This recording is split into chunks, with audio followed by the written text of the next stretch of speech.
நான் சதீஷ். இன்னைக்கு என்னோட பார்வையில சினிமா டு அரசியல் விஜய் சார் தளபதி தகுதியானவரே அப்படின்னு அவரை நான் சொல்ல ஆசைப்படுறேன். எதனாலனா ஒரு விளையாட்டு திடல்ல விளையாடுறவங்கள விளையாட்டு வீரர்கள் அப்படின்னு நம்ம சொல்லுவோம். சுத்தி நின்று கை தட்டி கேலி பேசிக்கிட்டு கமெண்ட்ஸ் கொடுத்துட்டு இருக்கவங்கள ஆடியன்ஸ் அப்படின்னு சொல்லுவோம்.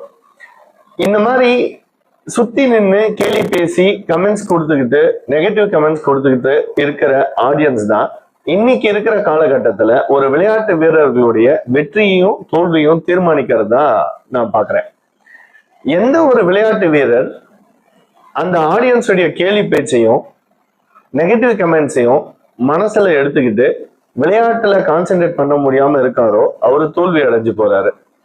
எந்த ஒரு விளையாட்டு வீரர் அந்த கமெண்ட்ஸுங்களையும் அந்த நெகட்டிவ் கமெண்ட்ஸையும் மனசுல வடுக்களா எடுத்து விளையாட்டுல மட்டுமே கான்சென்ட்ரேட் பண்றாரோ அவரு விளையாட்டுல வெற்றி பெறாரு. அந்த விதத்துலதான் தளபதி தகுதி உள்ளவரே அப்படின்னு நான் சொன்னேன். அவரு தன்னுடைய சினிமால என்ட்ரி ஆனதுல இருந்து இன்னைக்கு அரசியலுக்கு வந்த வரைக்கும் ஏராளமான கேலி பேச்சுகளையும் நெகட்டிவ் கமெண்ட்ஸையும் பலவிதமான ரிவ்யூஸ் பலவிதமான கமெண்ட்ஸ் எல்லாமே அவர் வாழ்நாள்ல அவர் சந்திச்சிருப்பாருன்னு நினைக்கிறேன். ஏன்னா அவர் அடைஞ்சிருக்கிற உயரமும் புகழும் அப்படிப்பட்டது. அதுல முக்கியமான 4 கமெண்ட்ஸ், அதுக்கு அவர் பதில் அளிச்ச விதம், அதை தான் உங்ககிட்ட இன்னைக்கு பகிர வந்திருக்கேன். ஃபர்ஸ்ட் பாத்தீங்கன்னா, இவரெல்லாம் சினிமாவுக்கு வந்துட்டாரா அப்படின்னு. 2வது, அவங்க அப்பாவால ஈஸியா உள்ள வந்தாரு, ஜெயிச்சிட்டாரு அப்படின்னு சொல்றது. 3வது, ஒரே டான்ஸ் ஸ்டெப் ஆடிக்கிட்டு இருக்காரு அப்படின்னு அவர் ஆரம்ப காலத்துல வந்த கமெண்ட்ஸ். 4வது, இன்னைக்கு சினிமாவுக்கு விட்டுட்டு அரசியலுக்கு வந்துட்டாரா, இவருக்கெல்லாம் அரசியலை பத்தி என்ன தெரியும் அப்படின்னு பேசுற கமெண்ட்ஸ். இப்ப இதுக்கெல்லாம் அவரு எப்படி பதில் கொடுத்திருக்காரு அப்படின்னு பாத்தீங்கன்னா, வாய் வழியா இல்லாம செய்கையால கொடுத்திருக்காரு. ஒரு எக்ஸாம்பிள் பாத்தீங்கன்னா, ஃபர்ஸ்ட் கமெண்ட் எடுத்துக்கோங்களேன்.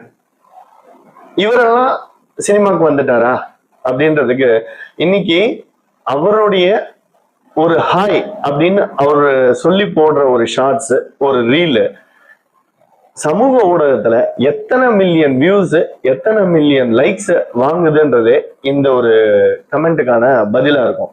ஏன்னா அவ்வளவு பேருக்கு அவரை பிடிச்சிருக்கு, அவ்வளோ உச்சத்தை அவர் அடைஞ்சிருக்காரு, அவருடைய திறமையை முழுக்க வெளிப்படுத்தி அவ்வளவு பேரை அவர் சம்பாரிச்சிருக்காரு. இதனாலதான் அவரை தகுதியானவர் அப்படின்னு நான் சொன்னேன். 2வது, அப்பாவோட உதவினால ஈஸியா உள்ள வந்துட்டாரு, ஜெயிச்சிட்டாரு அப்படின்னு சொல்றது. இன்னைக்கு பல பேர் அப்பாவோட உதவி இருந்தும் முன்னேற முடியாம கஷ்டப்படுறத நம்ம பல பேரை பார்த்திருக்கோம். ஒரு உதாரணம் சொல்லணும்னா, ஒரு வேலைக்கான நேர்காணல்ல அந்த நேர்காணல்ல செலக்ட் ஆகுறதுக்கு ஒருத்தர் உதவி பண்றாரு. அந்த வேலையில செலக்ட் ஆனவர் உள்ள போயிட்டு ஒரு 5 வருடம் கடுமையா உழைச்சு ஒரு பெஸ்ட் எம்ப்ளாயி அப்படின்னு அவார்டை வாங்குறாரு. அந்த பெஸ்ட் எம்ப்ளாயின்னு அவார்டை வாங்குறதுக்கு அந்த நேர்காணல்ல செலக்ட் ஆகுறதுக்கு உதவுனவர் தான் முழுக்க முழுக்க காரணம்னு நம்மளால எப்படி சொல்ல முடியாதோ, அந்த மாதிரி இன்னைக்கு அவர் அடைஞ்சிருக்கிற உயரமும் புகழும் எல்லாத்துக்குமே அவருடைய அப்பா மட்டுமே காரணம் அப்படின்னு சொன்னா அது ஏத்துக்கக்கூடியதா இல்லை. கரெக்ட் தானே? ஏன்னா அவருடைய திறமை, உழைப்பு, அதுக்கு மேல அவர் பட்ட அவமானங்களோட வடுக்கள், அதை தான் அவர் இன்னைக்கு இந்த உச்சத்தை அடையிறதுக்கான காரணமா இருக்கும்னு நான் நினைக்கிறேன். அதனாலதான் தளபதி தகுதியானவரே. 3வது, ஒரே ஸ்டெப்ப டான்ஸ் ஆடுறாங்க அப்படின்றது.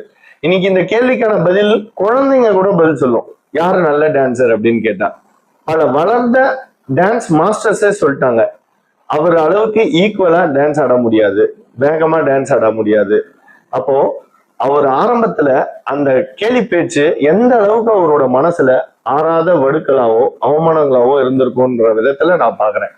அதை மாற்றி இன்னைக்கு இப்படி ஒரு புகழை எடுத்திருக்காரு அப்படின்னா தளபதி தகுதியானவரே. கடைசியா இந்த அரசியல், இவரெல்லாம் அரசியலுக்கு வந்துட்டாரா, இவரெல்லாம் அரசியலை பத்தி என்ன தெரியும் அப்படின்ற அந்த கமெண்ட்.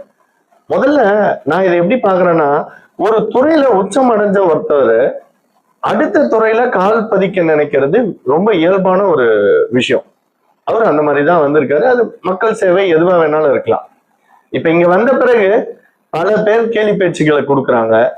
இவரெல்லாம் வந்துட்டாரா, இவருக்கு அரசியலை பத்தி என்ன தெரியும் அப்படின்ட்டு பல விதமான ரிவ்யூஸ் வருது, பல விதமான நெகட்டிவ் கமெண்ட்ஸ் வருது. அதை கண்டிப்பா அவர் வரவேற்பாருன்னு நினைக்கிறேன். ஏன்னா அவர் மனசுல அது ஆறாம் வடுக்களாவும் அவமானங்களாவும் பதிஞ்சதுன்னா வருங்காலத்துல சினிமா துறையில எப்படி தன்னுடைய வளர்ச்சியினால அவருடைய நெகட்டிவ் கமெண்ட்டுக்கெல்லாம் பதில் சொன்னாரோ, அதே மாதிரி அரசியல்லையும் அரசியல் சார்ந்த கமெண்ட்டுகளுக்கும் கேலி பேச்சுகளுக்கும் தன்னோட வளர்ச்சியினாலையும் தன்னுடைய திறமையினாலையும் பதில் சொல்வார்னு நினைக்கிறேன். ஸோ தளபதி தகுதியானவரே. நெக்ஸ்ட் வீடியோல எனது பார்வையில வேற ஒருத்தரை பத்தி பார்க்கலாம். என்னோட இந்த கருத்துக்கள் உங்களுக்கும் அதே தான் தோணுது அப்படின்னா கமெண்ட்ல சொல்லுங்க. தேங்க்யூ.